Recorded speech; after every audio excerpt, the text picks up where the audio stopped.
for instant post-game reaction. Oh, hell yeah. This is Dubs OT. Can't wait. With John Dickinson. Hey, JD, what you up to, sugar? Long time no talk to. On KNBR 104.5 and 680. Streaming live at KNBR.com and on the KNBR app. And winning the offensive rebound.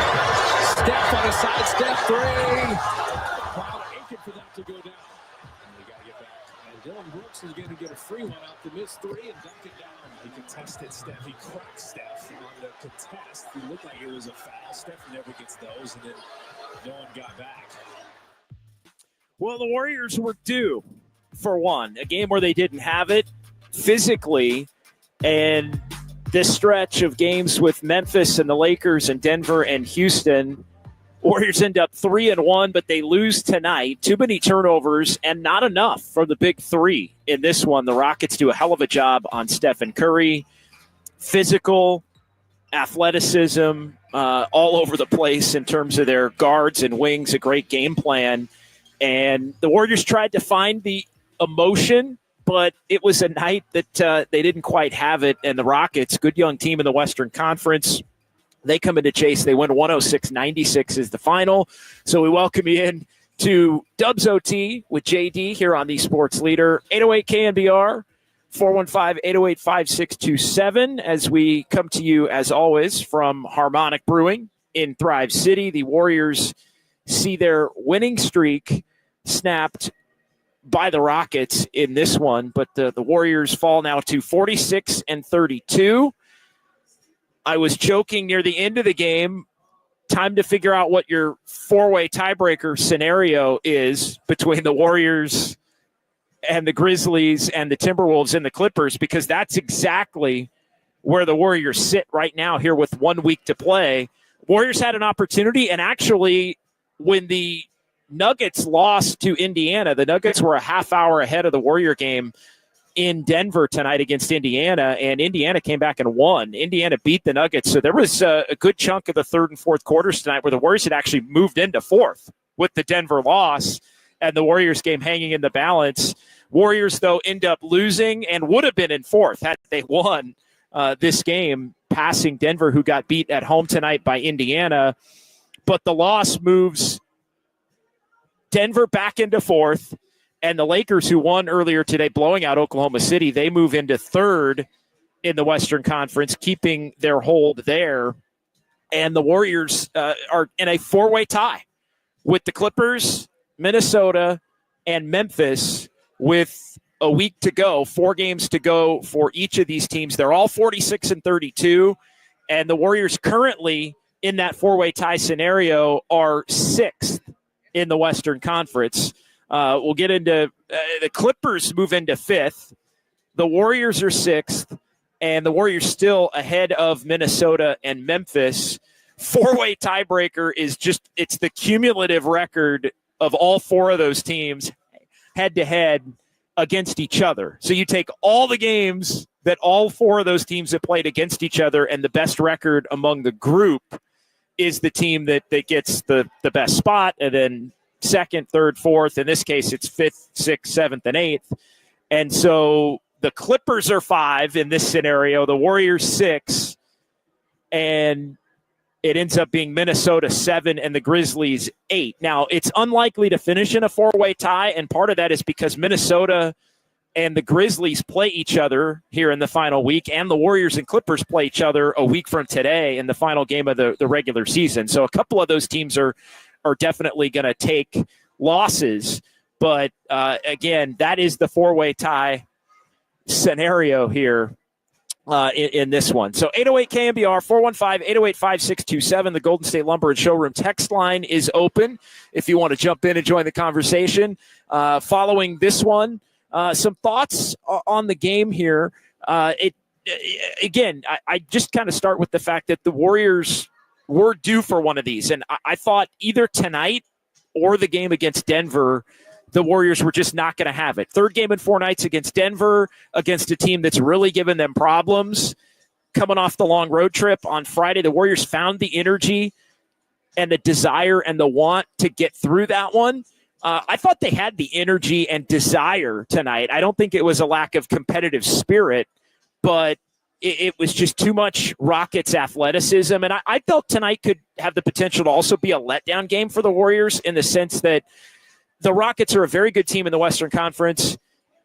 They deserve respect for the fact that they've earned the 2 seed in the West, where they currently sit right now.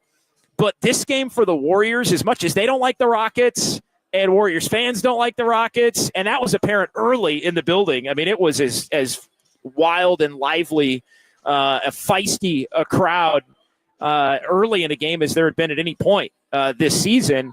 But the Rockets are not Denver, and the Rockets are not the Lakers, who I think are 2 teams that the Warriors have more respect for than even Houston. But Houston, with the defense and the physicality and the length, and I mean, they were just all over Steph Curry tonight. And so, I don't think it was a letdown, but I just think 4th game in 6 nights for the Warriors and all of the different games, like they were just due to have a bad game and have a bad offensive game against a team that can be elite defensively in the Rockets. And they took Steph Curry out.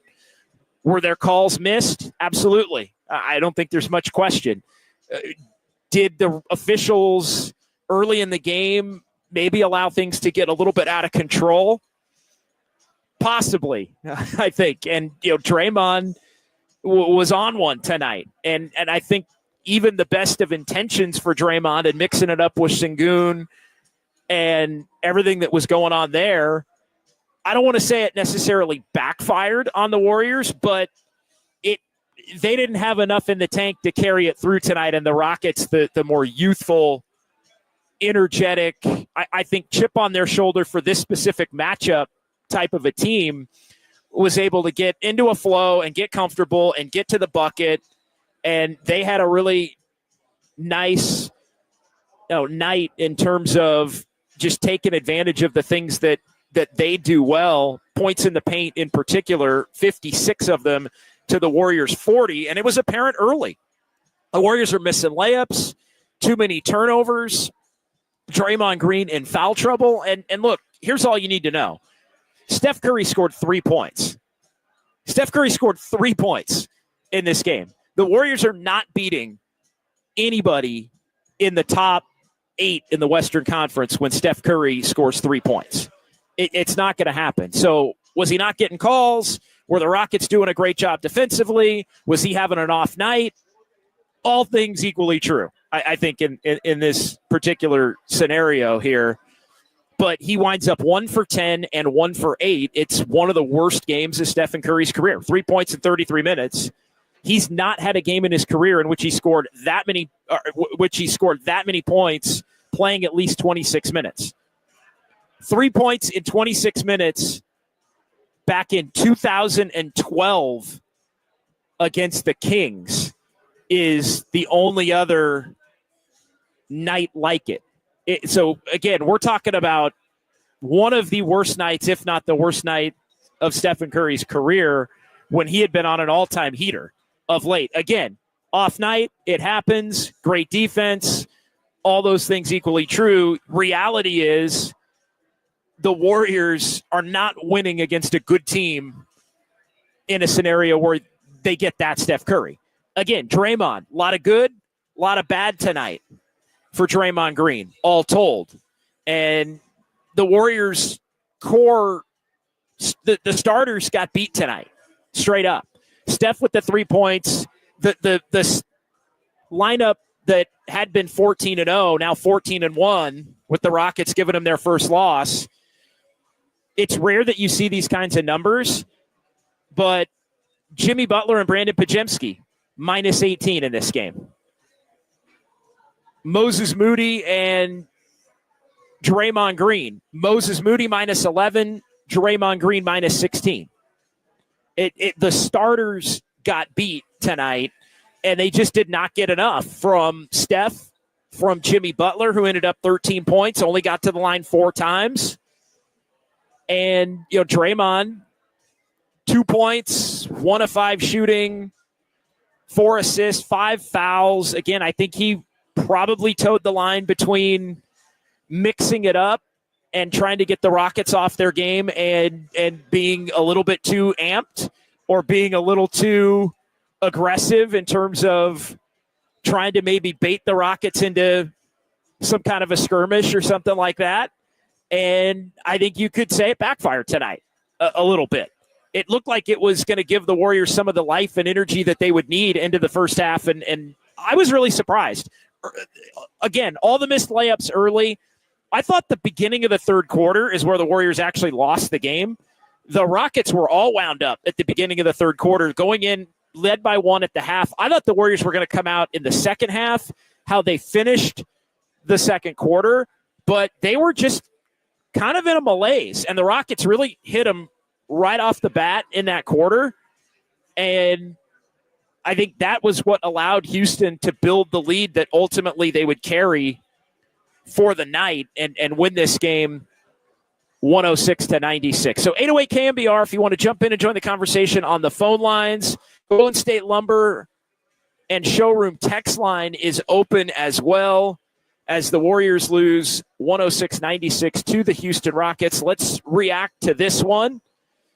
Again, still a good week for the Warriors, but I think the best way to put it is the fact that they now basically need to run the table to make sure that they avoid the play-in tournament. They are in danger now again, as much as we've talked about 3 seed, 4 seed, and both of those are still actually very much in play. As you look at where the group that's tied 5 through 8, the group that's tied 5 through 8 currently is only a half game out of 4th, now 2 games out of 3rd. So I think you can say goodbye to 3rd tonight. 2 games out of 3rd. It's the Lakers. The Warriors don't have the tiebreaker on the Lakers. You'd have to make up 3 games in the Final Four. Only way you make up 3 games in the Final Four is if you win out and the Lakers lose 3 of 4. That's the only way you can do it. So that's not happening. 3 seed, bye-bye tonight.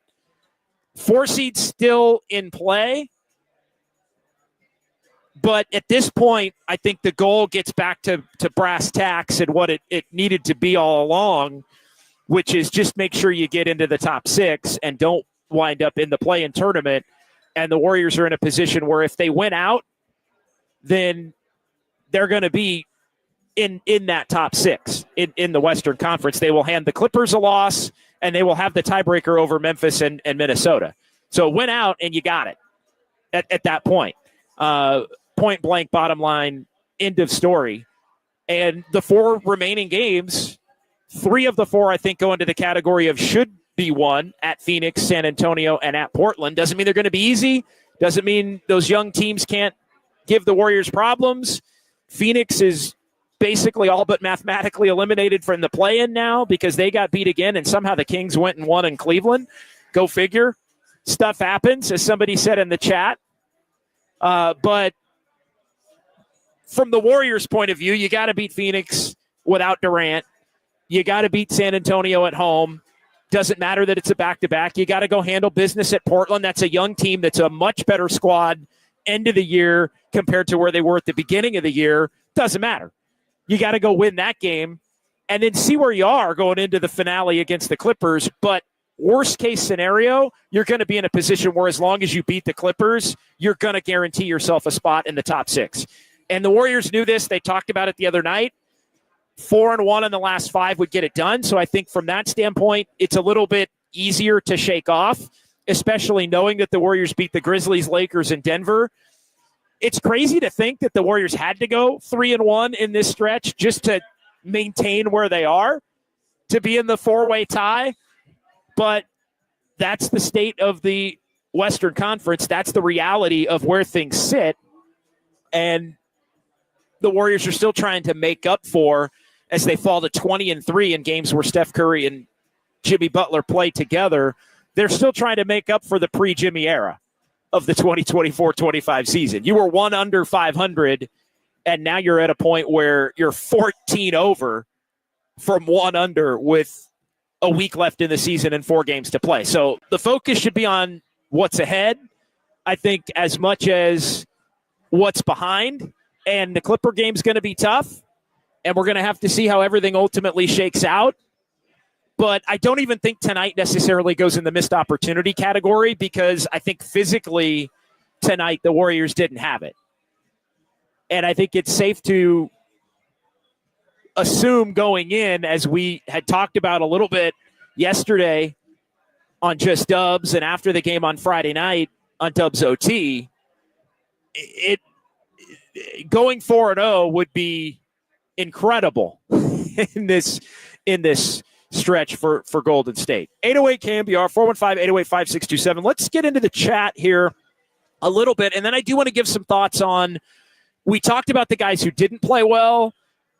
I think, look, officiating is going to be part of the story. The physicality for the Rockets, were the Warriors a little too wound up? Did they get a little bit too caught up in the antics of this one? Draymond maybe specifically. And I do think, I don't want to harp on it too much, but tonight was a night where, and one of the few nights where the regular plan wasn't working, and unconventional adjustments, I think, could have maybe been made.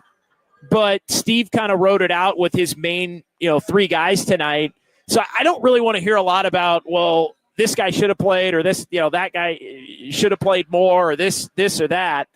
As Kerr did find himself, though, I think by virtue of what the Rockets were doing, as kind of searching for answers and lineups and groupings, and he, changed up a little bit at the start of the fourth quarter lineup, didn't go back to Quentin Post. I think there was a case to be made that Jonathan Kuminga could have played a little bit more tonight. I don't think Kuminga played well necessarily, but I do think Kuminga played inspired. Like, there's a difference for Kuminga between sometimes. Again, every game's kind of different. There's a difference, though. Kuminga, some bad turnovers, couple of bad shots, hit, but I think his intent was in the right place. He made mistakes, but his intent was in the right place. I thought his energy was in the right place. I thought the rebounding was in the right place. And for whatever reason, the Rockets really don't match up well with him. But I think he made enough sort of critical errors that I think Steve couldn't quite find the right combinations to go to. And I just don't think he wanted to put him out there with Jimmy and Dre and Steph, unless there was going to be other shooting out there, and then it almost has to be Buddy Hield, and then Şengün was giving him fits, so he wanted to get Looney in the game, and it just didn't add up tonight. But I think part of the reason why it didn't add up tonight was the fact that the Rockets made it not add up tonight. Quentin Post didn't get second half run. He would be the other one that I think you could say, all right, do you give him a little bit of a look? Only the 7 minutes, but I think the speed, athleticism, getting him out on the perimeter and trying to make him guard out there wasn't going to be something that necessarily was going to play in this game with all the athletes and aside from Şengün, and they play Adams, and at times they played the two together even, which I thought was interesting when Steph was out there. But for whatever reason, Steve didn't think Quentin Post was a matchup in the second half, even though the Warriors tonight, they were hitting the 3 ball, 16 of 43. But Moses Moody, not a good game. Obviously, we talked about Steph, and, it was a GP2 scores a lot game. But when GP2 is out there, even when he's scoring, they just got caught in some difficult lineups to keep the offensive momentum rolling tonight. And when you're not hitting on the interior and you're turning the ball over, it just becomes a problem. Not a lot of Guy Santos tonight in this one, but I think it was a night where Steve Kerr, one of the rare nights, was searching and couldn't quite find the right answers because there just weren't enough 5-player groups that were doing enough to basically maintain being on the floor together. Let's get to the phones here. 808 KNBR. Mateo in San Francisco gets us rolling here tonight on the Sports Leader. What's going on tonight, Mateo? You're on Dubs OT. Hey, so I feel like I was at the Warriors game tonight, and I'm watching. Awesome. And I feel like we had a lot of missed opportunities in the paint. It really killed us because we had a lot of driving and we had chances where we could put it back in, and they just weren't going. And I feel the factor that maybe we're not the biggest team plays into that, but we could definitely have more chances. We just got to be a bit more aggressive. And also on defense, when we're coming back, there's a lot of like chances where we just end up like kind of slowing down as the team starts pressing into the paint. And I feel like there's a couple of times we pick them up. Thanks, Mateo. Your connection was dropping out. I agree with you on the interior. The Warriors were 20 for 40 in the paint tonight. 40%. That's awful. Again, with the Warriors, 20 for 50, or I'm sorry, 20 for 40 in the paint, 50% is, the Rockets were up close to 60%. But you look at that, I'm looking at the shot chart. These are, one, two. We're talking double digits, maybe even as many as 15 in terms of missed layups in this game. We're talking 14, 15 layups when you look at the shot chart officially, and that's not going to cut it. And it started early. Moody missed one early, Pajemski missed one early, and the Warriors were just missing layups throughout the course of the game. And you got, is that the athleticism of the Rockets? Is that the size of the Rockets? I think that's definitely part of the deal.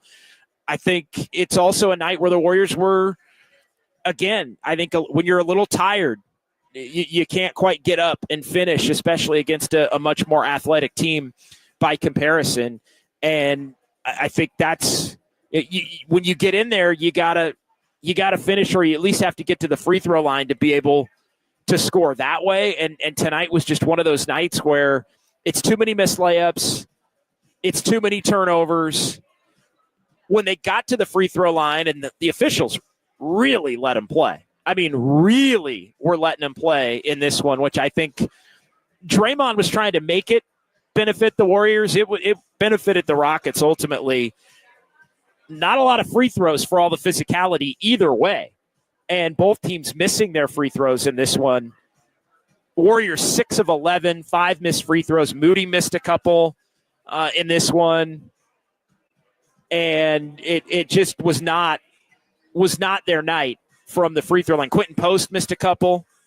And before Steve Kerr went away from him, Kevon Looney, the other one. But it just, not getting there enough and not hitting when the Warriors did get there.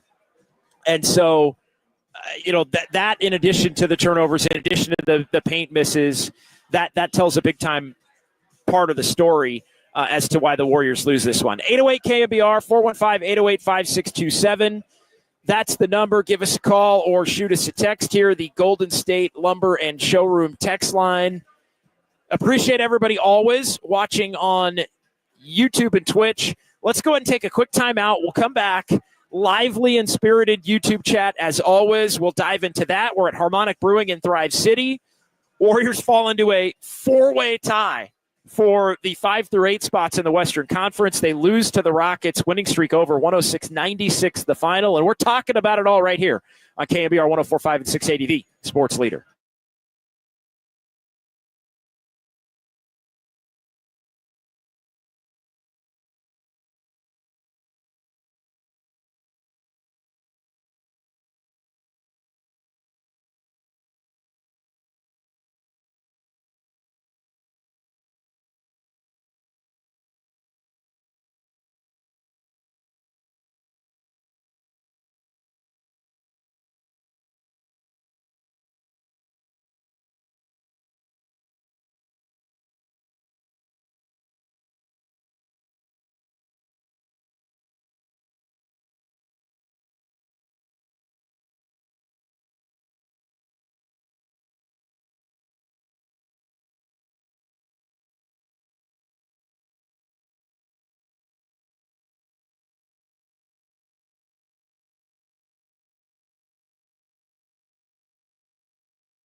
Hoops Heads, Dubs OT with John Dickinson keeps balling. Streaming live at twitch.tv/thesportsleader.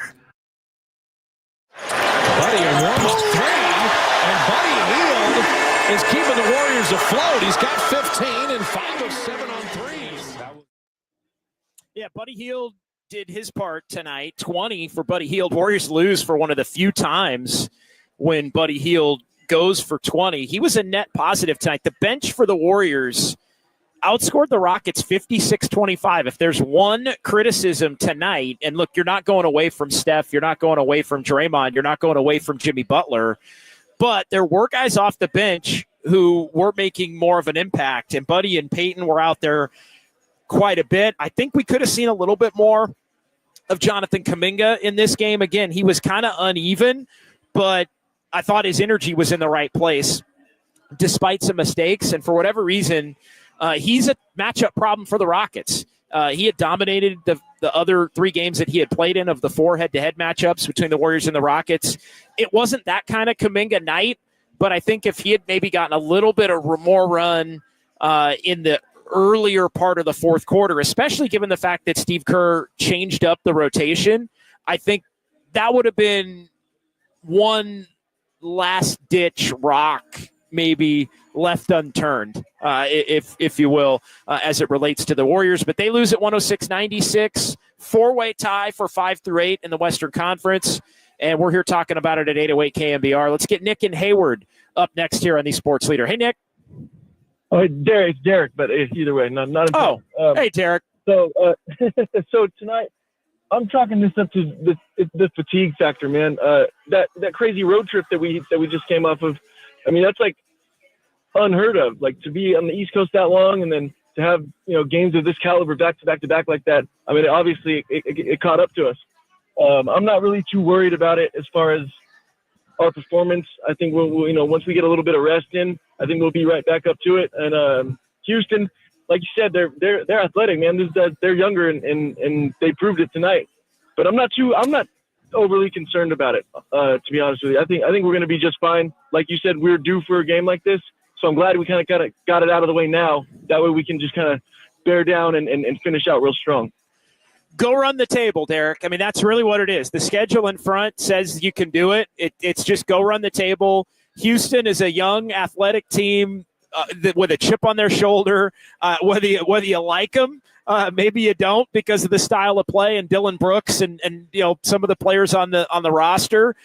That's fine, but I think you do have to respect them. They're a team that's grown from bad to good, and I think the youthful energy late in the season was apparent, and unprecedented really the schedule that the Warriors have faced. I think they have to look at the 4 games ahead and say go run the table, and I also think they can look at the 4 games behind them now and going 3-1 against the Grizzlies, Lakers, Nuggets, and Rockets as a win as well. Everybody would have signed up for that last Tuesday at 5:00 when the Warriors were tipping off in Memphis. So it's unfortunate, I guess, that the West is so tough to where it leads to this 4-way tie, but the Warriors still control their own destiny. If they win out, then they will be in the top 6, maybe 5th, maybe 4th.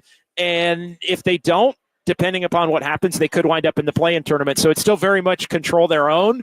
And I think any loss in the 4, especially if it's one of the next 3 before they play the Clippers, I mean, then it gets down to, well, you didn't deserve it. If you can't win those games against San Antonio and Portland in the final couple of days of the season. But I think this team's proven they will go get those games, and the 20-3 with Steph and Jimmy Butler prove it. And I think it in that vein is an easy game for these guys to shake off. I couldn't agree with you more. That's you very well said. And also to top that off too, the whole Steph Curry for 3 points. I mean, you can't stop that guy unless you basically maul him and like wrap your arms around him. That's the only way you're going to stop him. And there was a lot of no calls. I mean, for sure, a lot of no calls. But I mean, if you shut down Steph Curry like that, I mean, we don't really have much of a chance against anybody. So and there were some no calls. I thought the combination of the physicality and look, they were hacking him and seeing what they could get away with. And some nights you get away with more than other nights. Some nights he might shoot 10 free throws in a game like that. But tonight it wasn't the case for whatever reason. And it was the combination, though, of that and also they doubled them at different times. They had a really good game plan, a blend of the, athletes, Brooks on him some and Thompson on him some and trying to get the ball out of his hands. And they just did a great job against him defensively. And it's, the heater that Steph Curry's been on of late has been all time for his career. And tonight, unfortunately, was one of the worst games of his career. But I do think the Rockets deserve credit for that. And again, it becomes another one of those things that's probably going to be pretty easy to shake off and move forward. Derek, thanks for the call, my man. Really appreciate it. Thanks, man. All right, 808 KNBR, 415-808-5627. A couple of good calls here tonight on Dubs OT as the Warriors lose to the Rockets. 4 games to go. 4-way tie at 46-32, which, by the way, again, just to let everybody know, I want to reiterate this between now and the end of the show here. We'll probably go to about 9:30 tonight, 9:25, 9:30 here on Dubs OT. But the 4-way tie as it sits right now, the Clippers are 5th, the Warriors are 6th, Minnesota 7, and Memphis 8. So it is the head-to-head records of those 4 teams against each other, which determines the seeding. It's not the head-to-head. It's not one team versus one team. You take all 4 teams' records against that group of 4, and the team, and you just rank them 1 through 4 in terms of who has the best record head-to-head. So that comes out with the Clippers leading the group. So they get the 5 for now. The Warriors are number 2 in the group. They are 6 for now, and then Minnesota and Memphis end up 7 and 8 among that crew. Let's get to the YouTube chat, our first installment tonight here of Kyle's Clicks, and a lot to discuss in the chat as well here tonight. Andis Brown, we'll start with you.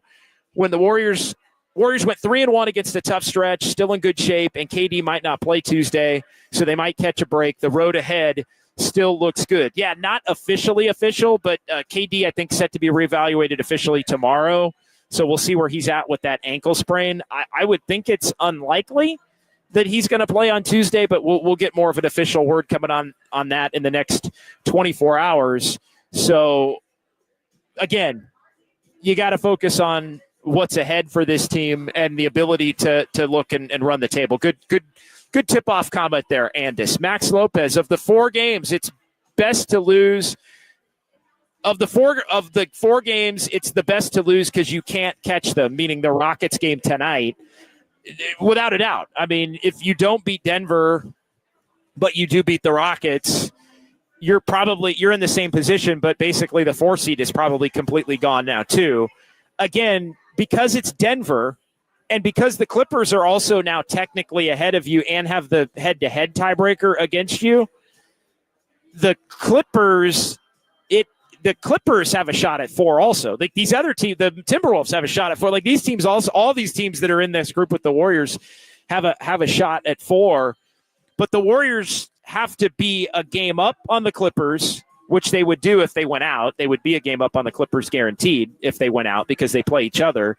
They also have to be a game up on Denver, and they are a game back in the loss column. So the Warriors would have to win out, and you'd have to have Denver lose 2 of their final 3 to be able to have that happen. Denver plays Sacramento, and then Denver plays Houston as well, and I can't remember Denver's 3rd game off the top of my head. I actually have it here, so it's like 2 clicks away in terms of the remaining schedules. Denver got beat at home tonight by Indiana, and looking at Denver is at Sacramento, and then they play Denver. Memphis is the other Denver game, so it's another team in that group. So yeah, it's at Sacramento, Memphis, at Houston for Denver, and Houston, mind you, could have the 2 seed locked in, and by that final day of the season, a week from today, and if they do, then maybe they end up resting their guys, and Denver has an easier opportunity to go there and get a win, which would secure their seed. But yeah, I agree. If you lose to Denver but win tonight, or if it turns out you lose to the Lakers, you're probably not going to catch them anyway now because of their win at OKC combined with this loss. But you would say no chance probably at the 4 seed because Denver would have one more win and the tiebreaker against you, and you'd basically be playing for 5th and 6th. All right, Max Lopez, good stuff. Joe H., the flagrant call on Dre was so bogus. I thought initially it looked like a flop. I thought it was a flop. It wasn't a flop. I don't think it was a flop on replay. I thought in the building that it was a flop, and then Sengun was really letting everybody know because he wanted to make sure that the call didn't get overturned when they went to review it. I thought initially Steve Kerr was going to review it. Draymond wanted him to review it. He asked the bench a couple of times, should I review it? And I think there was enough evidence to where Steve thought he at least got him to where he didn't review it. So I think that was the tell there. I think he did get him. I think if he doesn't get him with the elbow, I think it goes the other way. I think it winds up not being an offensive foul because of the way that Sengun was positioned and in the circle and all that. But if you catch him with the elbow, it's going to go the other way and be the offensive foul. And in this case, unfortunately, it's going to be a flagrant foul on top of it. So that's the way it went. I don't think it should have been a flagrant foul, but I do think Draymond gets penalized for the fact that he was not reputation necessarily in the career realm, but I think there is a little. He was trying to get it going between him and Sengun and him and the Rockets. He was the one that was wound up. He was the one that was, kept continuing to position himself and flail and not be moved. And when you ramp it up at that level, and then something happens, you get viewed as the player that needs to be calmed down in an attempt to restore order. And so that was, I think Dre went after it, and I think it wound up backfiring tonight. Again, he didn't get ejected. He didn't get in a fight. He's not getting suspended. Stuff happens, right? But I think it was a tactic. And it's unfortunate because I don't think he intended to get him with the elbow in the face or neck area. I don't think that was the intent of the play. But once you catch him, then it's going to be, I think, kind of an automatic that it's going to go the other way and be a flagrant foul. Let's get a couple of more here, and we'll get back to the phones as it's Dubs OT here on a Sunday. Cowboy JK was the best player according to plus minus. He's usually negative. Yeah, he had a +9 tonight. Tonight I thought he played better than some of the shot. He had a couple of bad turnovers. He took a couple of bad shots. But again, I keep saying, Cowboy, I think his energy was in the right place tonight. His energy is sometimes not in the right place. I thought his purpose was in the right place. I just think tonight was one of those nights where Kerr didn't trust him because of the mistakes and because of some of the shots that he took. Could you have gone one more extended round with him? Could you have gone one more shift with him? I think you could have. And here's where I say I would have done it.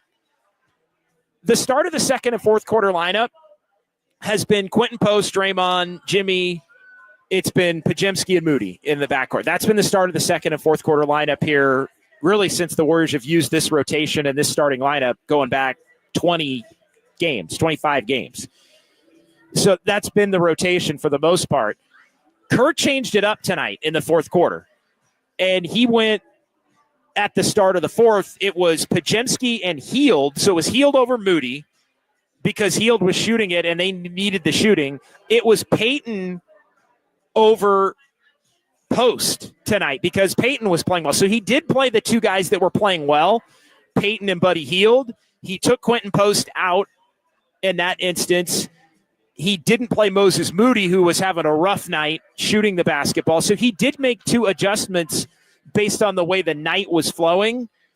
I would have maybe looked to try to get Kuminga in there, maybe not with that group, but around the 9 or 10 minute mark, if you were going to look to give Jimmy or give Draymond a little bit of a rest maybe when Steph comes back in and they go to Looney, I would have gone to him maybe a little bit earlier just to see if he could have given you an infusion. One of those little stretches where he gets 2 or 3 layups in a quick 2 or 3 minute stretch, and then you're in the game, and Houston's shown that they have a real difficult time covering him. So I think it's one of those games where enough mistakes, enough missed shots, the plus minus and the intent were good.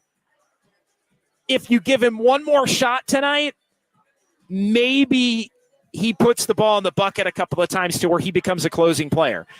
But I think Steve just wasn't fully convinced. So, yeah, I that's one I will say tonight. I don't think it's an egregious miss.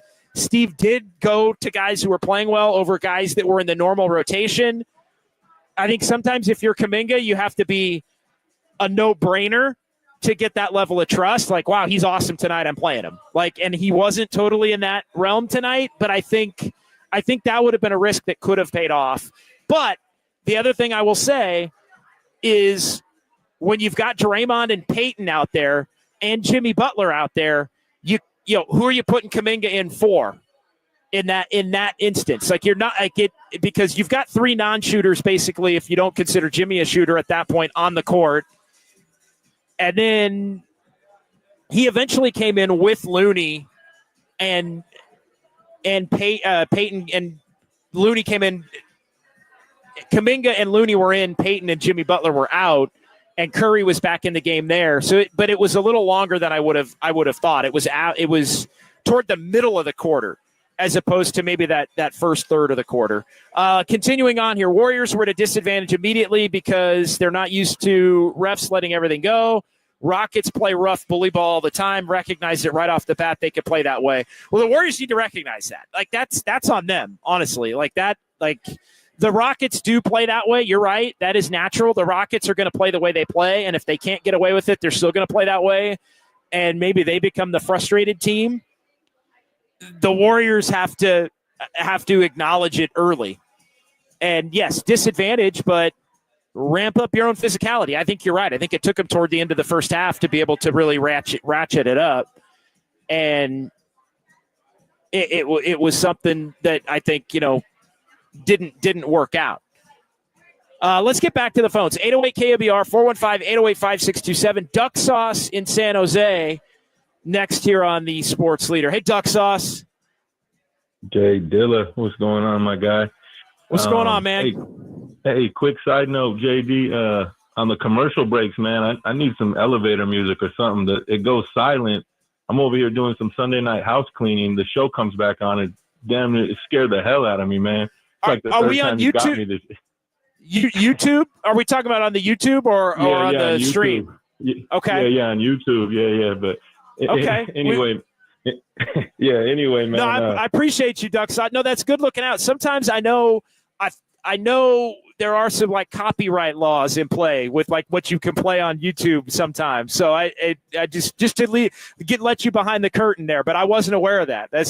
It's all good knowledge. It scared the hell out of me. I forgot I was listening. But anyway, tonight's game, I agree with you. They were due for a letdown game. It was bound to happen with this kind of a schedule. But Amen Thompson, man, I mean, I love him as a player, his length and athleticism. But to me, if he's going to face guard Steph like that, someone's got to step up and take one for the team. I'm not saying give him a dirty one, but someone's got to crack him in the backcourt, just light him up one time to at least make him think about it a little bit, if you're going to face guard him like that.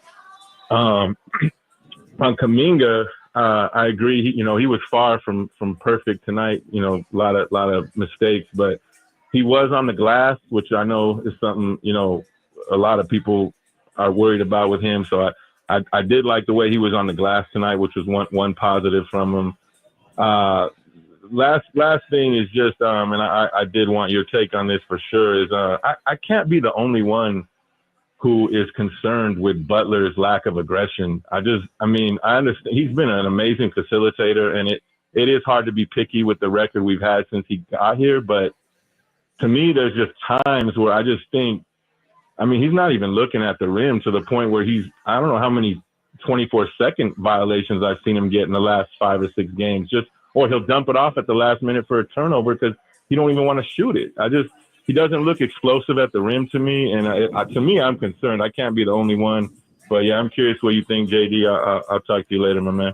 I think it's fair. And he's said, Duck Sauce, that he'll be there when the time is right. I think there has been some frustration as infrequent as it's been, because the Warriors have won so much, and a lot of these kickouts on plays where you think he could go up and score have paid dividends, and a lot of the time it's been Moses Moody and Brandon Pajemski who've been the guys who've been knocking down the shots. But I think the question is, and this is one of the unknown factors for the Warriors as they head toward a potential playoff, is he actually going to have it when the time comes? He says he will. I think we've seen him do it in the past, but I think it's fair to wonder, does he actually have it in the tank still to the level that I think Warrior fans are expecting him to have it? I think everybody's thinking of 2 years ago, playoff Jimmy or bubble Jimmy in 2020 leading Heat teams to the NBA Finals. I think that's, single-handedly knocking out the Bucks and single-handedly knocking out the Celtics. Like, I think that's what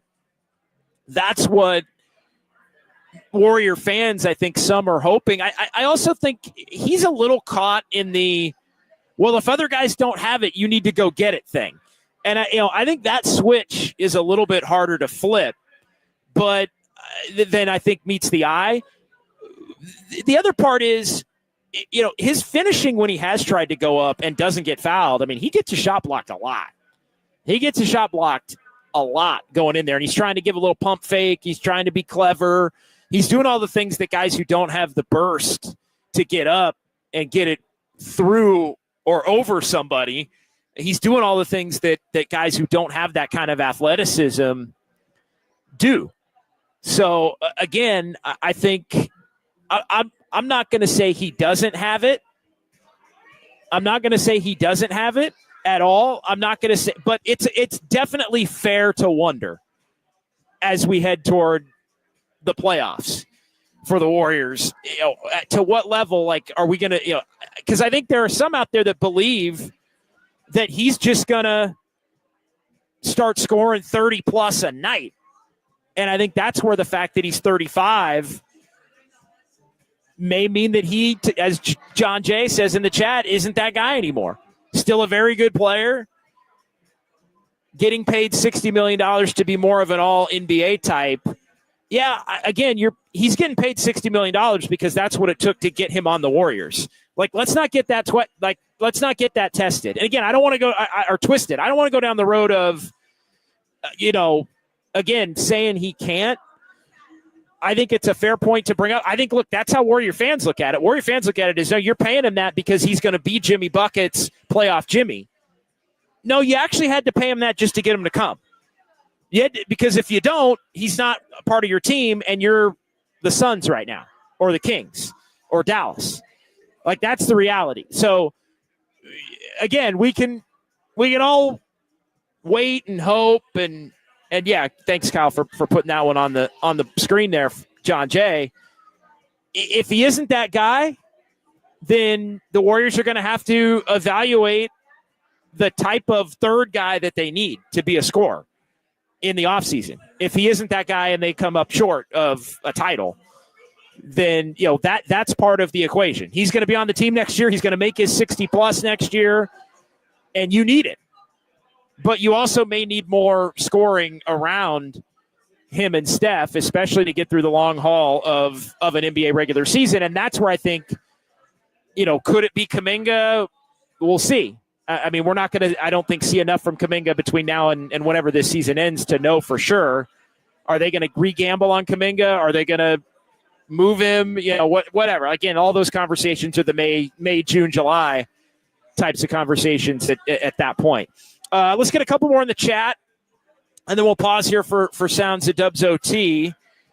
And this buddy is going to have to play like that in a few playoff games when Steph gets locked up.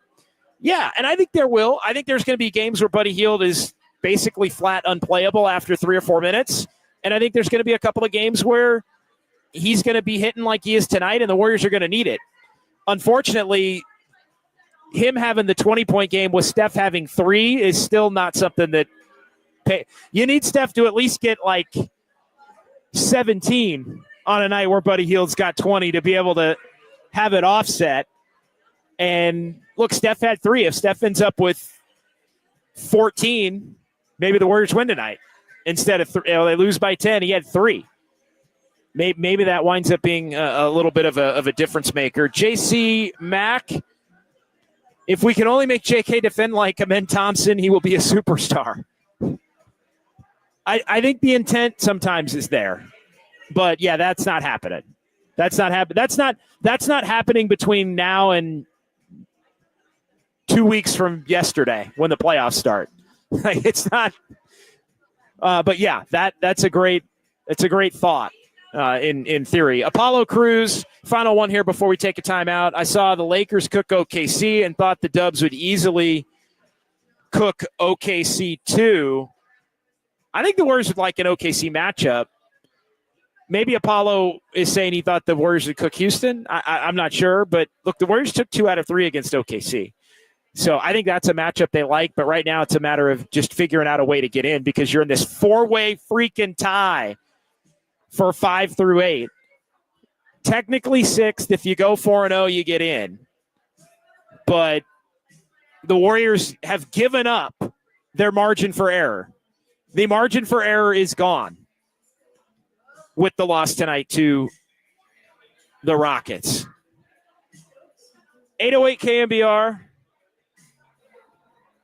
415-808-5627. Let's go ahead and take a timeout. More in the chat coming up. We'll do Sounds of Dubs OT. We've got some fun with numbers tonight that aren't going to be as fun as they have been, obviously, with the Warriors getting all these wins. But we'll pause here and come back. It's Dubs OT with JD here on the Sports Leader.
KNBR presents the sounds of Dubs OT. I can see the headline now. Kerr says Warriors better without Curry. No class, no balls. I want to get my joy back. I'm happy here, off the court.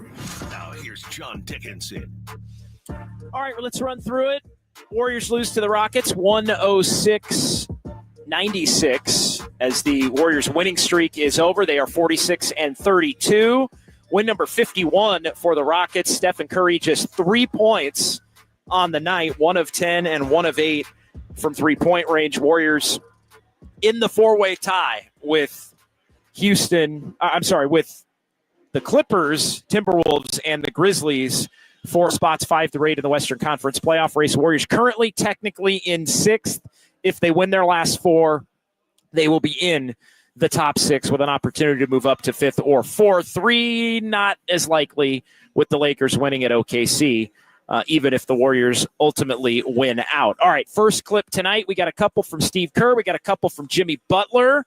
And we'll start with the head coach, Steve Kerr, who was asked about the fatigue in the 4th game in 6 nights and all the travel and the games coming so bunched together here in the final week of the NBA season. I mean, it's this is the NBA season. You go through 82 games, and there's just games where you don't have it. Every player, no matter how good you are. So Steph didn't have it tonight. They did a great job defensively. Take tomorrow off and get ready for Phoenix, and you guys get to analyze everything. But it's all part of the season. Yeah, I don't think there is much to overanalyze. I think there's things to point out. In this game, I mean, that lineup is 14-1 now after being 14-0. The starters, Steph had a bad game. We'll hear Jimmy Butler's thoughts on how the Rockets defended him coming up here in Sounds of Dubs OT, which is a cut you're not going to want to miss. And again, we got one more Kerr, and then we'll play some Jimmy Butler here on Dubs OT on the Sports Leader. But yeah, guys didn't play well. Houston was physical. They pushed the envelope. They got the benefit of the doubt from the officials. The Warriors were probably fatigued, but that's the way it goes sometimes. And you got to bounce back and look to win the final 4 games of the year. And if the Warriors do that, they're going to get a week off, and they will be very rested for their playoff series. They will begin 2 weekends from this one on the 19th or the 20th in the best of 7 series. Continuing on here, more from the head coach, Steve Kerr, talking about the Rockets and the size that they have up and down their lineup that played a significant role in this game. They have great size and athleticism, at pretty much every position. And Ime's done a great job. They've really established an identity and kind of know who they are. And great defensive team, and they played a really good defensive game tonight.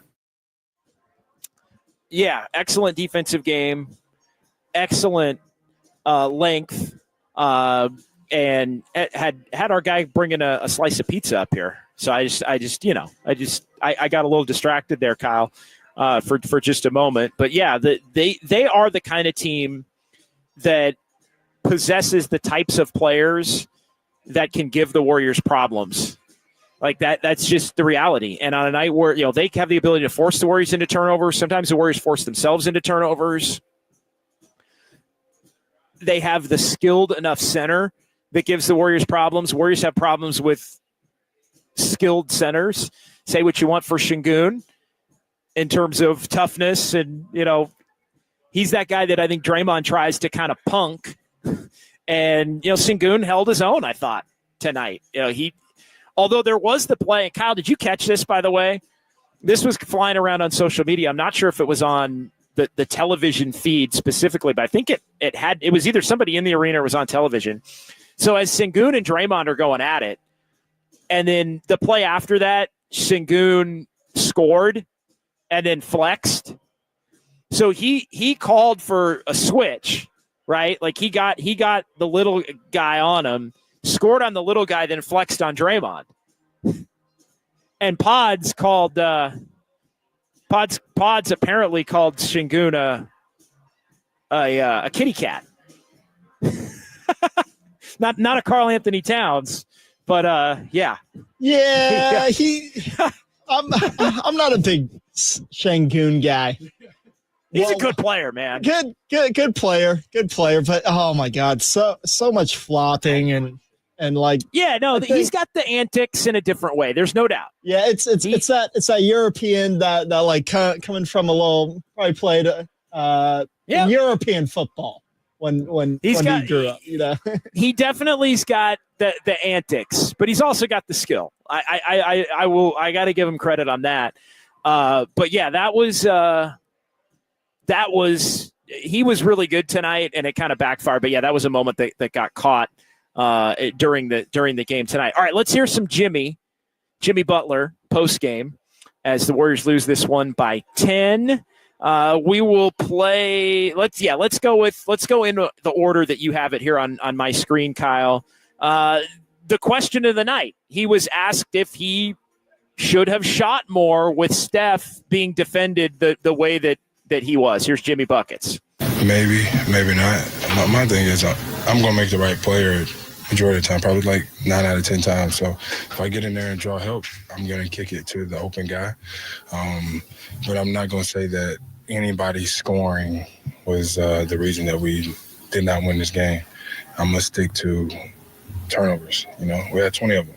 It's going to be hard to win in any basketball game if you got 20 turnovers. And we know Jimmy Butler hates turnovers. Like, it's his biggest pet peeve on the basketball court. Cannot stand turnovers.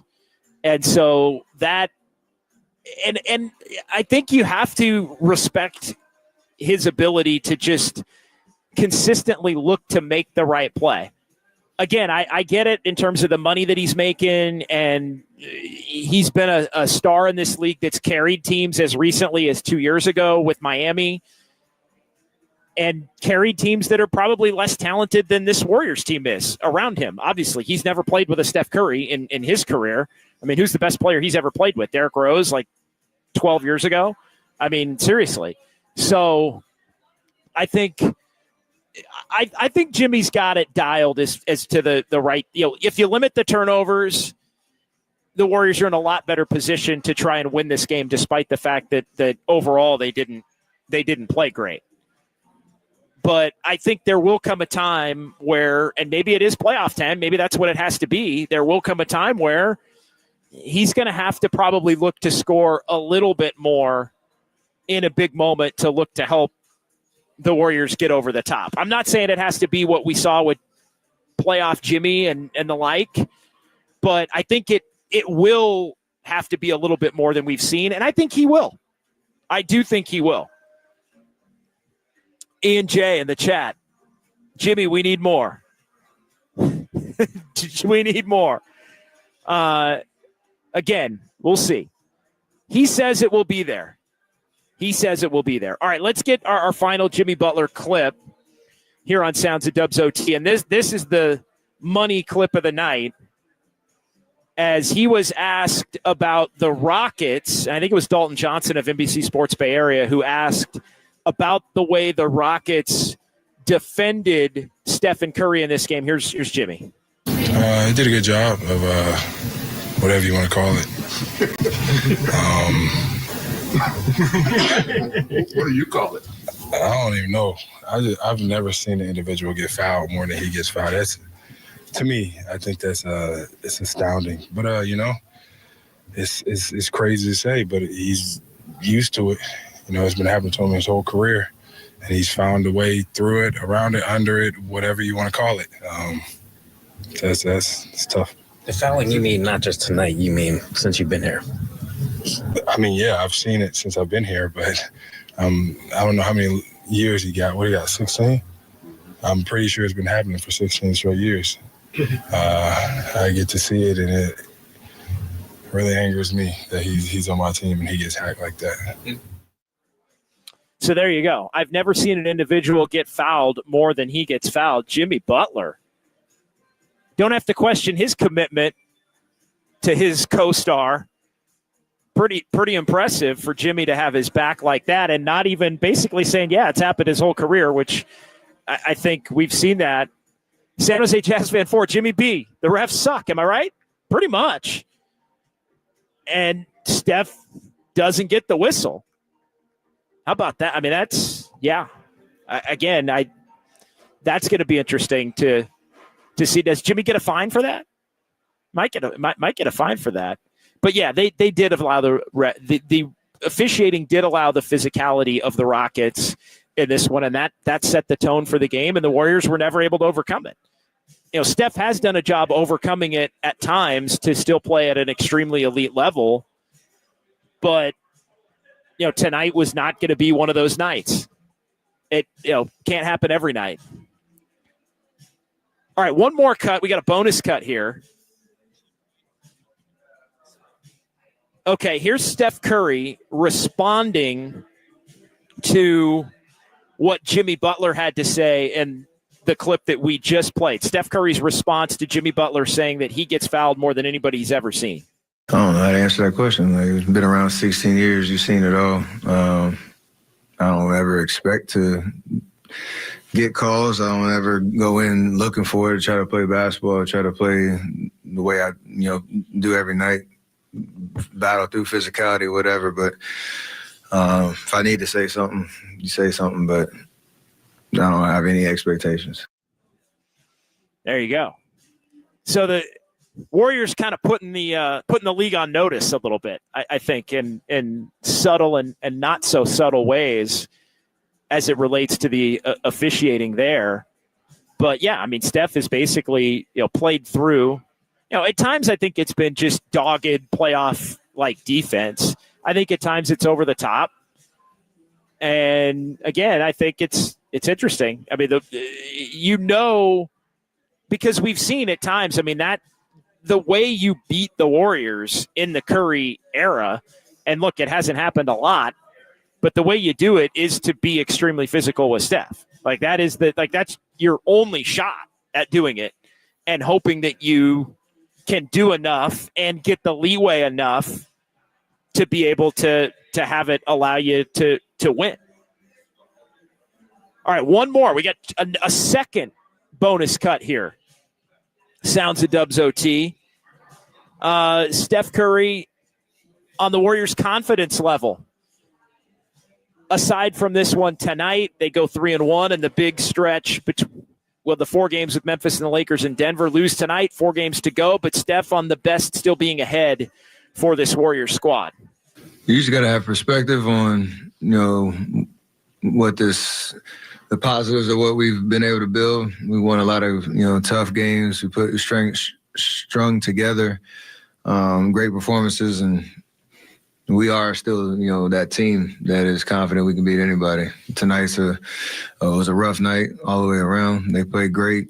We had some moments, but, got to maintain the confidence that we're building towards our best selves come playoff time.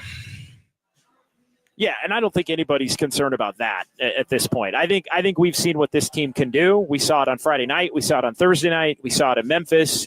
We've seen it in a number of other games here that the Warriors have played since they acquired Jimmy Butler. The 20-2 speaks for itself. The 20-3, when both of those guys play, speaks for itself as well. Now it's just a matter of how many wins can you get in these last 4 and get that week off and get recharged. I do think tonight is an indicator that the Warriors do need the week off. Like the difference between playing next Sunday, being 5 or 6 or 4, whatever, top 6, and getting at least 5 days off before you have to play to lock and load for what's ahead in terms of a month or 2 months of playoffs that would be ahead if they get to the ultimate goal. I think that is significantly better than 1 day off and then you're playing a 7-8 game on a Tuesday. The 7-8 game is first. The 9-10 games are the second day. So the 7-8 games you'd be playing Sunday, you'd be playing Tuesday in the second game, and then you move on from there. So there's a significant, if you lose that game, you got to play Friday. So that's what I think you don't, that's the situation you want to avoid if at all costs you can. So good stuff there from Steph. We hear from Jimmy. We hear from Steve Kerr as well as the Warriors lose this one 106-96 to the Houston Rockets. So the winning streak for the Warriors officially done. They won the last 4 of the road trip and then a 5th one coming home on Friday and lose tonight to have that winning streak snapped again. 4-way tie. Clippers, Warriors 5-6, Timberwolves, Grizzlies 7-8, all 46-52. 4 games to go for each of them here. And the Nuggets are also in this mix. Nuggets are a half game ahead of the group and in 4th. Lakers are more locked into 3rd now at 48-30 with their win at OKC. They are 2 up now in the loss column on Denver, who sits in 4th place in the Western Conference. Let's get some more chats here, and then we'll do some fun with numbers to close out the night. Rich Ray, sounds like Jimmy will beat someone up over Steph before the end of the season. I thought Draymond might do it tonight. I thought we were heading down that road to where maybe there was going to be some kind of a melee or a fracas.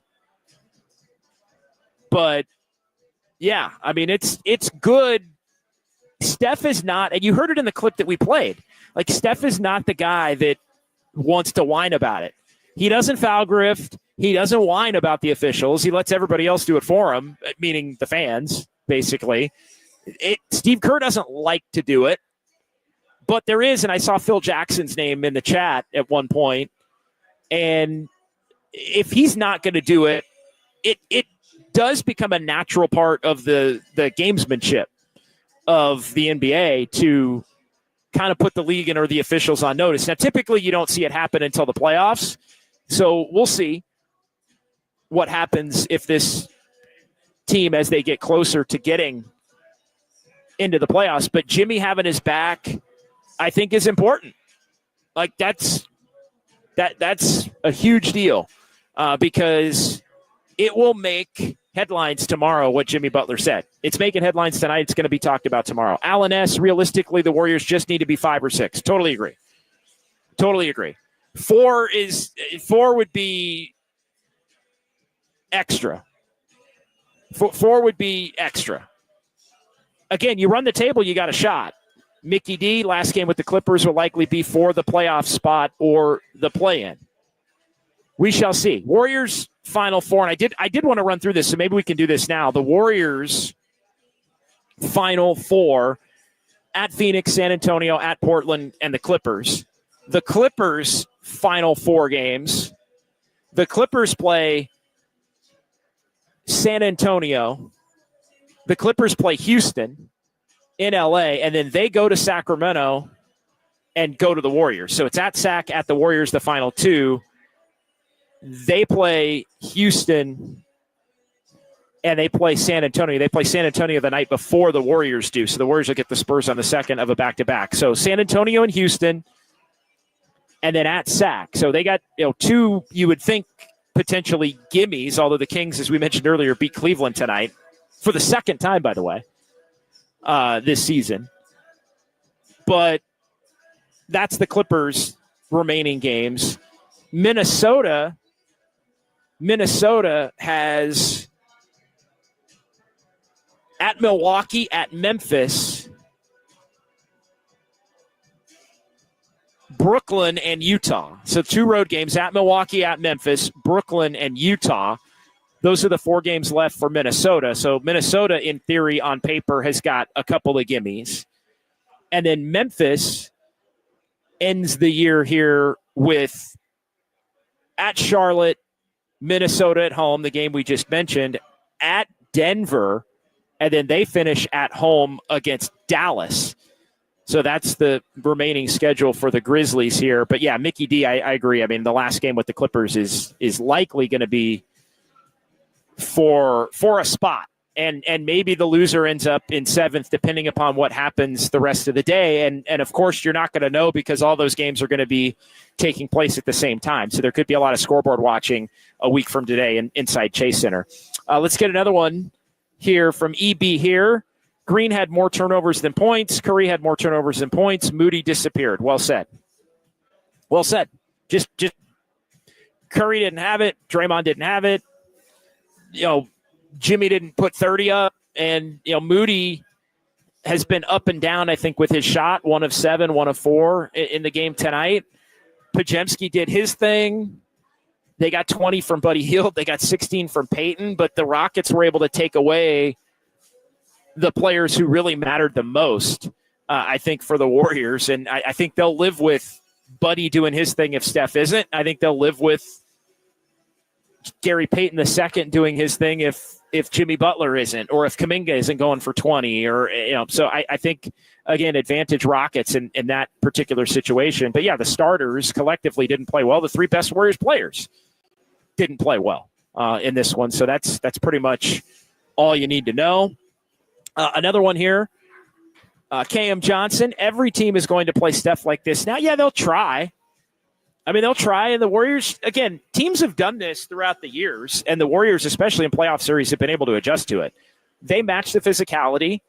They'll put him on the ball. I thought that was the one thing. He was off the ball more early in the game, which I think when he's off the ball more early in the game, it allows a lot of the grabbing and clutching and physicality. It's easier to hide it when you're off the ball. And I thought the Warriors put Steph on the ball maybe a little bit too late. And so he's trying to get himself into a rhythm in a game he's been completely taken out of. Now the Rockets do know that the physicality is allowed tonight, and they can do what they needed to do to keep him down. But teams can try, and the Warriors will screen guys off of him, or he'll drive them, and they've been able to get Steph in playoff games enough of a whistle. They really have. I know Warrior fans kind of think that there have been games like tonight, never a 3-point game, but there have been games where teams have made him work and been overly physical with him, and the Warriors are able to adjust, and by the end of the series, he's shooting double digits in free throws. Like, that has happened in other series. So the Warriors can make the appropriate adjustments. I think that's where the Warriors have been so good in these series, where you drop a game or you drop 2 in the first 4, and then they figure out the right template and they end it. So, I mean, do they still have that in the bag? We'll see. But there's one thing to say for every team's going to try to play Steph like this. The Rockets are one of the few teams who can. Not every team can. And again, I think the Rockets over a 7-game series cannot do what they did tonight to Steph Curry. I think that's point blank bottom line. It's a one-off, not a trend that leads to the ultimate in futility. All right, let's get a couple of more here. Enrique Rivera, too many bonehead turnovers. Yeah, there were a lot of unforced turnovers tonight. A lot of missed threes. To me, it was the missed layups more than the missed threes. The missed threes were keeping them in it. But the turnover, there were a lot of unforced turnovers. I also think they were the classic teams playing great defense. The game's really physical. And when it gets that way and a team is defending you that well, the unforced turnovers are actually more forced than you think because you're just out of rhythm. But yeah, a lot of bonehead turnovers tonight. No way around it. Andis Brown, Jimmy giving the everything's going to be all right vibes post game. Yes, he is. We haven't heard that a lot, but yeah, we'll get a chance to hear it tonight from Jimmy Butler post game. Good note there from Andis Brown. Bennett Roth, my wife. When JD wears plaid, he means business. Hey, mix it up.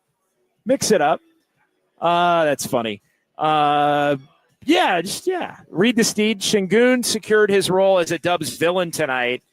Yeah, Warrior fans, I think, began the game booing Dylan Brooks and just the Rocket Red. Like, anytime you see that Rocket Red, it's like you just feel it.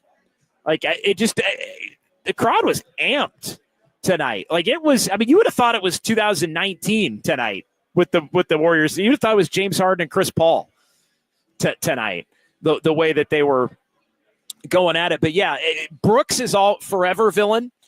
And yeah, Şengün is now a villain too. So as if Warrior fans needed another reason to hate the Rockets. Well, they found one. And hey, you never know. You never know, Kyle.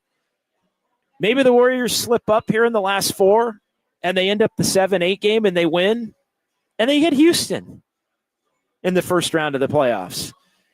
That scenario is still on the table. Or OKC. But that would entail the Warriors losing, obviously, the first play-in game. And then having to beat Sacramento or Dallas. I can't.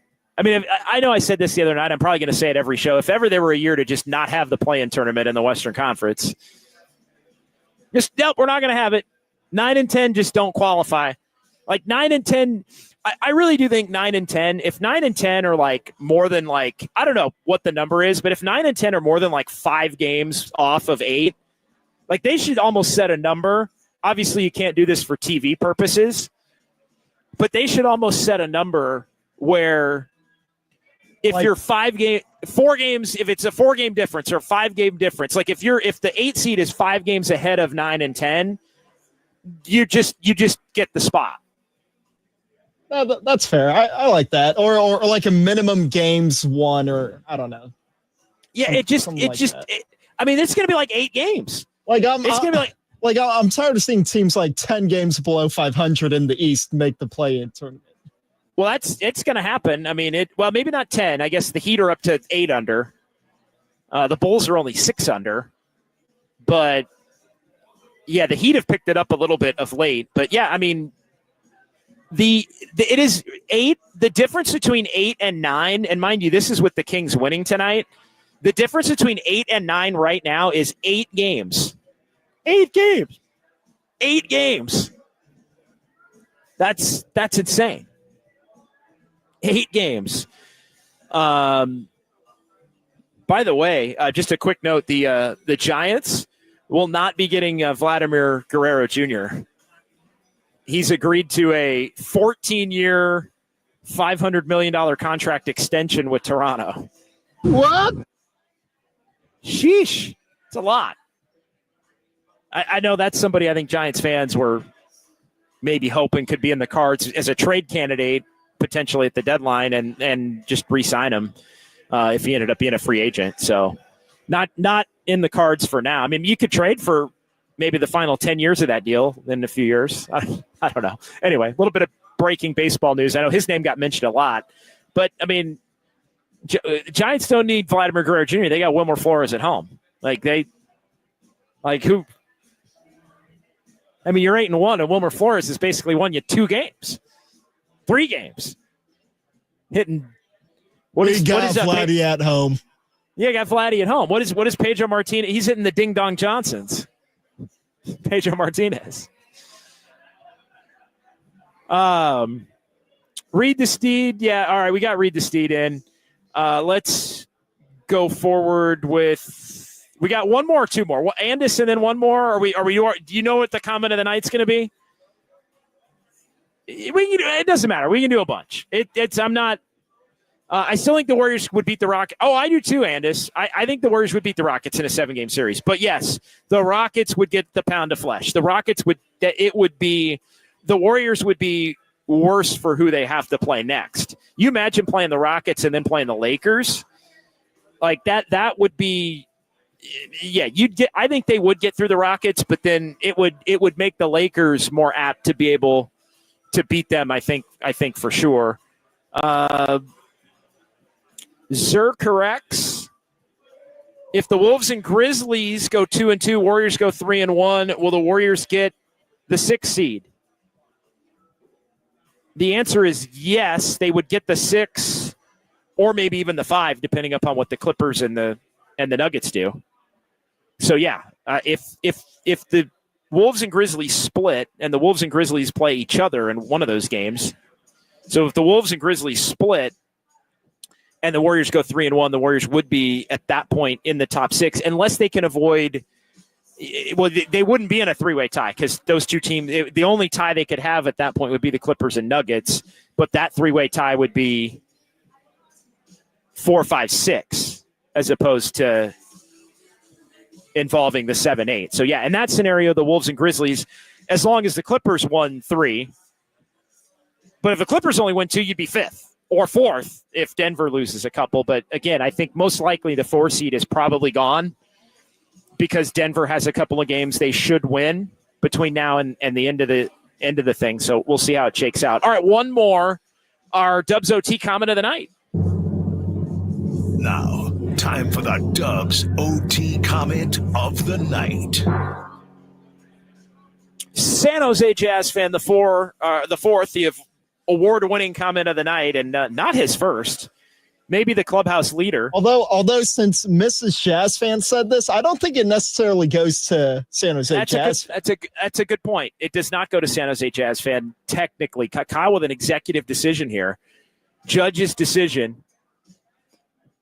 Mrs. Jazz fan, he's still barking. Why are you barking, Day? Also, Sengun is a flopper. I thought Sengun flopped on the. He didn't flop on that one. It maybe a soft. I think he exaggerated it, but I don't think he flopped per se. But I do think he exaggerated the foul, which drew the attention of the officials to review it. And then given everything that was going on, it was kind of a night where the officials let the game get a little out of control. And then they chose that moment to try to get the game back in control. Like after they had let it get, I'm not a huge fan of that, but again, sometimes it's just not your night. And it was not the Warriors' night here in many, many different ways. Andis agrees with Kyle, by the way, because I think if we don't give San Jose Jazz fan the nod there, Andis might still be the clubhouse leader in terms of most comment of the night wins. We should be keeping standings on this, by the way. Maybe next season. That is a good call. I do think San Jose is up there. I think Robert Brown is up there. I didn't see him in the chat tonight, but Robert Brown's up there. Andis is definitely up there. Yeah, it's there's Max Lopez. Reed the Steed's got a couple. Like we may need to come up with a prize for comment of the night. Like it may need to be like a free growler at Harmonic or something. And a Kolsch. And free. Yep. You get as much as you can put in a jug from Harmonic here in Thrive City. And by the way, big thanks to Shay, big thanks to Jesse here tonight. And our buddy Alex. Saw Alex at the Giants game yesterday there with the fam and some friends. Alex not working tonight, but we love Alex. Alex, a big Mariners fan, actually, from the Seattle area. So he was checking out the Mariners as they took the broom from the Giants. But, good to see him. And, thanks to Shay. Thanks to, Reed the Steed. Winner gets a plaid shirt and a Kolsch from JD. Y'all are killing me. On that one. That's pretty funny. All right, let's go ahead and do our fun with numbers for tonight. This is Dubs OT with JD. Time now for fun. I'm a fun guy. With numbers. No, I'm just having fun. On KNBR 104.5 and 680. Streaming live on KNBR.com and the KNBR app. All right, couple of things here. Warriors, the 5-game winning streak is over. Their 3-game home winning streak is over as well. And the Rockets defeated the Warriors second time in the last 3 meetings for Houston. 5-game season series because of the play-in tournament stuff this year. The Warriors win the season series still 3-2.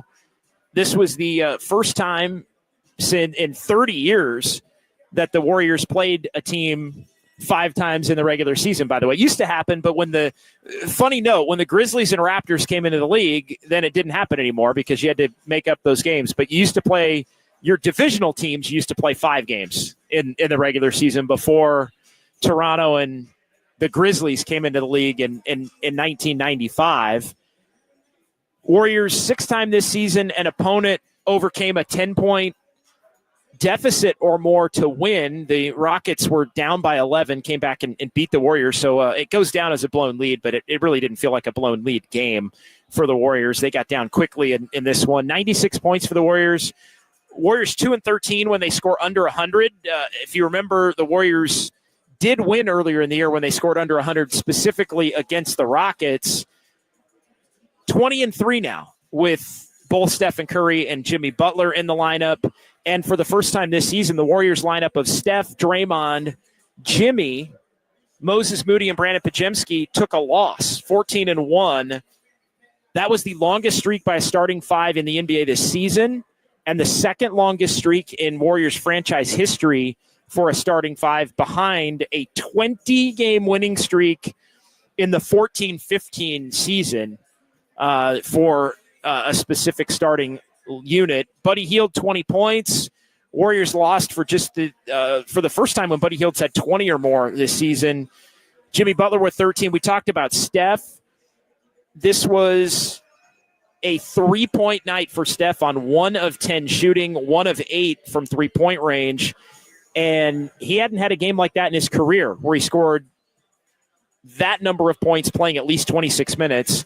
On the low end, 3 points, 26 minutes. You got to go back to 2012, the last time the Warriors against the Sacramento Kings. He was 1 for 7 in that game. That was before Steph got shut down. That was before the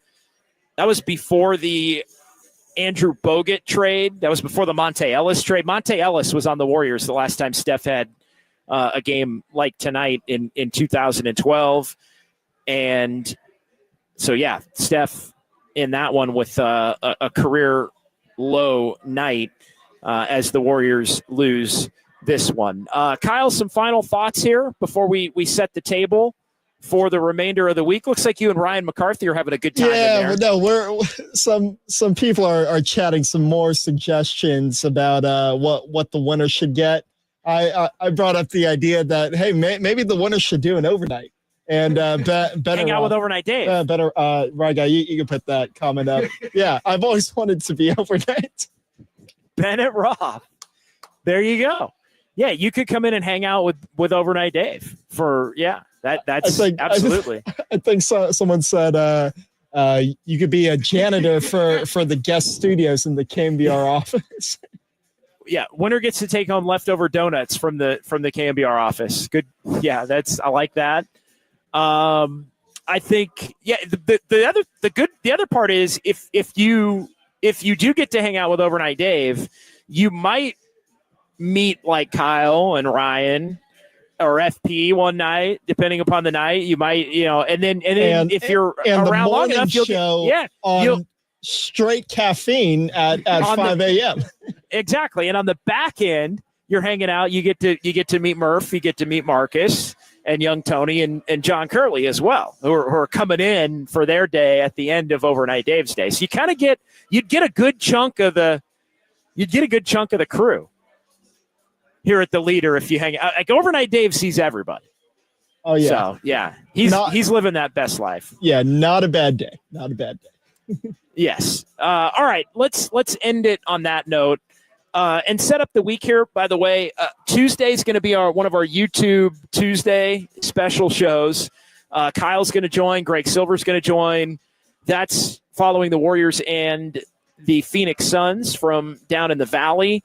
And I'm also going to be filling in for Murph a couple of days this week, Tuesday and Wednesday, in with Marcus. But we're still doing Dubs OT. We're still going to be at Harmonic on Wednesday following the Warriors and the Spurs. And then we'll be on after the game against Portland Friday night. And we will be on here at Harmonic a week from today, afternoon game. Going to be one of those crossover shows where we start on YouTube, and then we're going to be on after Lasky. The Giants are playing in New York. And so we'll be on when Lasky's done, right around probably 4 o'clock or so, but we'll get things started around 3:30 on YouTube. Join on the radio at 4 o'clock. And that's going to be our big end of regular season event we had last year with Greg Silver on hand. We'll set up the big table, and we'll make that our Dubs OT show party. If you're in the area or just want to stop by, watch the game at Harmonic, hang out, meet the crew. We'll see if we can get Kyle Haar out. I don't think Kyle Haar is going to be let out, actually, but maybe Kyle Chung can come in with his. Maybe Kyle Chung can come in with his plus his league leading plus minus. Yeah. You might see him grab a few rebounds here and there. and let Kyle get out to Harmonic. Kyle probably has to run the Giants game beforehand, though, which is why he really can't come over. But I don't make the schedule. So we'll see if we can get a Kyle Haar sighting. I'm 90% we'll get a Greg Silver sighting for that one, but it's going to be a lot of fun, and we'll know the answers to the test by then. We'll know where the Warriors are going to be. Are they on a plane the next day to go somewhere for a 7-8 game? Are they hosting a 7-8 game? Or are they getting that week off before they begin a playoff series? 4 games to go. It is going to be fun. Thanks to everybody in the chat. Thanks to everybody on YouTube and Twitch. Thanks to the callers tonight and the texters in the Golden State Lumber and Showroom. Thanks to Jesse. Thanks to Shay here at Harmonic. For Ryan McCarthy, for Kyle Haar. I'm JD. We'll talk to you Tuesday right here on the Sports Leader. And then Thompson soaring, flipping, scooping, and tipped up and in Steven Adams. And the Warriors need a timeout. John Dickinson. No, God! No, God, please, no! No! Big audio quality show. You are a sicko, and I appreciate you for it because I'm a sicko. I just know they kicked our ass tonight. No class, no balls. Everything's gonna be alright.